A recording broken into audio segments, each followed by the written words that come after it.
Conversas de Café. A proposta deste canal de podcast consiste em provocar reflexões a partir de conversas entre amigos. Colocamos em pauta os temas mais diversos, partilhamos ideias e percepções, expurgamos nossos demônios e, como em quase todas as conversas de café, quase sempre salvamos o mundo.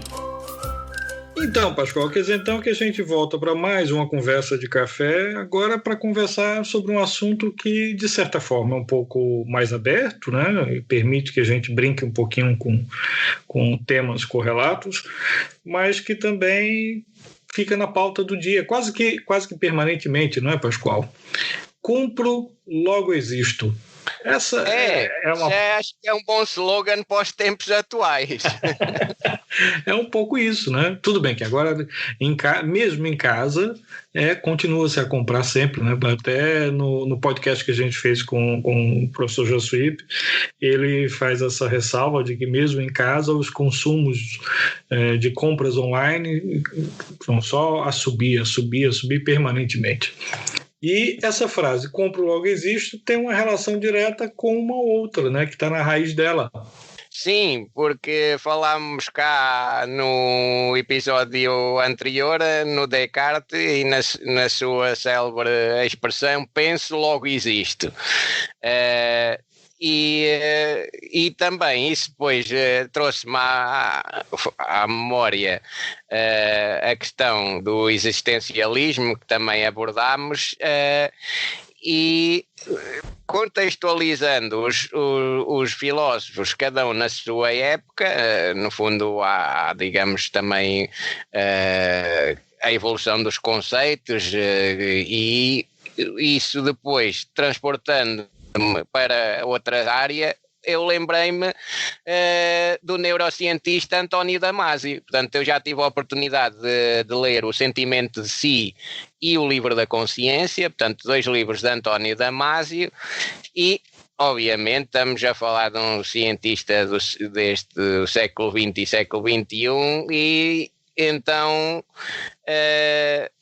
o que é que isso me lembrou logo? Pronto, lembrou-me logo que, é evidente, Descartes não vive agora. E Descartes, quando viveu naquele tempo, ele, pela sua matemática, chegou, e pelo seu método, chegou àquela conclusão. Penso, logo existe. Damasio, pelo seu estudo todo, chegou à conclusão que realmente Descartes estava errado, porque, por exemplo, há seres unicelulares em que, no fundo... Existem, não há propriamente ali uma estrutura, por exemplo, a amiba ou ameba, que são extremamente seres simples e portanto não temos ali uma estrutura de cérebro, digamos assim. Isso ligando com o existencialismo de Sartre, não é? No fundo, acho que faz sentido, não acha? Sim, se pensa, voltarmos lá ao ser e o nada, é sempre aquele pensamento de que para que eu possa existir, eu tenho que ter a consciência de que estou existindo.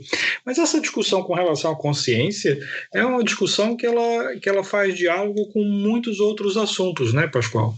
É necessário que o indivíduo ele acorde para essa própria existência de si. E talvez fosse nesse sentido um pouco que Descartes acaba por fazer aquela reflexão.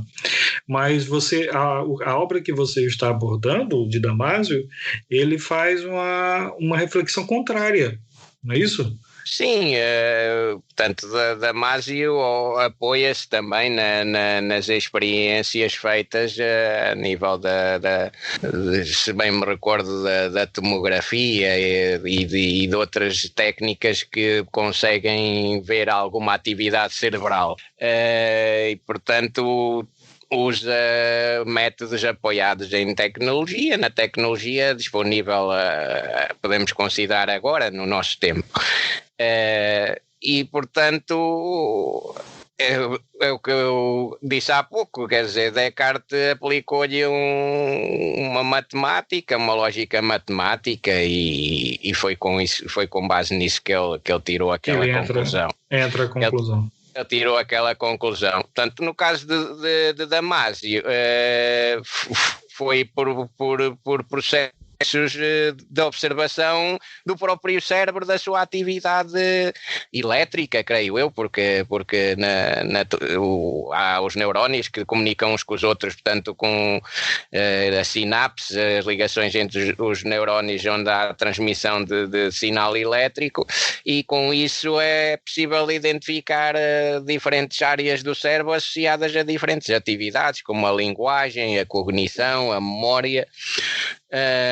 E, digamos, Damasio obviamente fala sobre isso, e não é propriamente um livro para fazer contestação de Descartes, digamos, talvez tenha até sido até tenha sido no São fundo... abordagens diferentes, né? São abordagens completamente diferentes e tenha, no fundo, possibilitado até digamos, um título ou um resumo interessante, que no fundo até obriga as pessoas curiosas a irem ver então o Descartes e o seu discurso do método e ler também Damasio, creio eu, não é?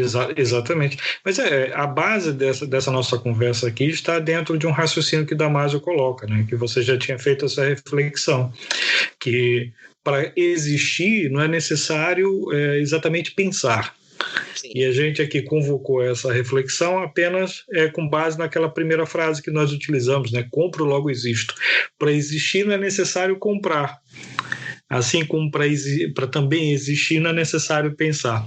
A questão do pensar, do refletir, está muito mais associada ao que você está colocando, que é essa ideia de consciência, mas também está associada a uma ideia de identidade, não é, Pascoal? Porque o que a gente percebe muito, principalmente no tempo que nós estamos, é que muito do que nós fazemos, ou muito da nossa consciência, e aqui eu estou falando do ponto de vista individual, reflete uma consciência coletiva, né? Sim. Então, os grupos sociais acabam por dialogar muito, e nós, em torno dessa consciência coletiva, é que nós vamos construindo a nossa identidade. E aqui entende identidade não só do ponto de vista de Estado. O Estado tem uma forma de ver a identidade das pessoas, né? Ver as pessoas como números que podem ser identificados para mensurar determinados aspectos que são de organização do Estado. No entanto, a gente está aqui pensando sobre a identidade do ponto de vista social. O indivíduo, ele, para ter a sua própria consciência de si, ele precisa ter uma noção da sua identidade, ou desenvolver uma identidade. E aí os microcosmos têm uma grande referência, a família, a escola, os amigos, né? São peer groups que têm muita influência sobre esse indivíduo. Há uma obra, inclusive, que chama muita atenção, que é Jean-Claude Kaufmann, A Invenção de Si, que trabalha muito essa questão da teoria da identidade, e que até ajuda um pouco a gente a compreender até que ponto os grupos sociais acabam por dialogar com a construção dessa nossa identidade.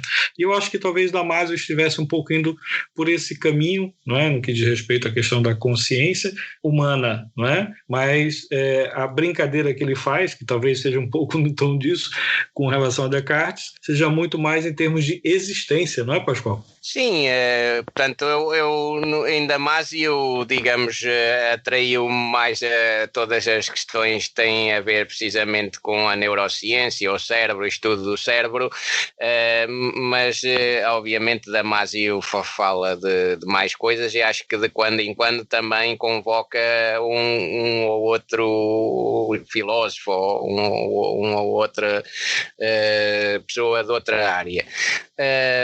E ele, no fundo, percebe-se naquilo que acabaste de falar, a influência do meio onde a pessoa está. Portanto, ele fala de alguns pacientes que acompanhou, ou então de casos acompanhados por colegas também de António Damasio, da mesma área.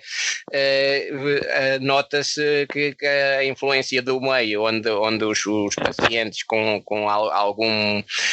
alguma, digamos, zona do cérebro, exato, sim, alguma patologia a nível do cérebro, alguma zona que teria sido afetada, nota-se que quando realmente tem o tal acompanhamento familiar, tanto o tal meio que, digamos, dá alguns estímulos, é possível haver alguma, digamos, recuperação, ou até outras áreas do cérebro, se bem me recordo, que vão desempenhar, que originalmente originalmente não eram vocacionadas para desempenhar determinadas funções, mas que depois há ali uma aprendizagem, precisamente que os neurónios, digamos, começam ali a interagir e passam, digamos, a desempenhar funções que originalmente não desempenhavam, porque no cérebro-são não é isso que se verifica. Pronto, isso também ficou-me um pouco essa ideia. Depois, em relação à consciência relacionada aqui com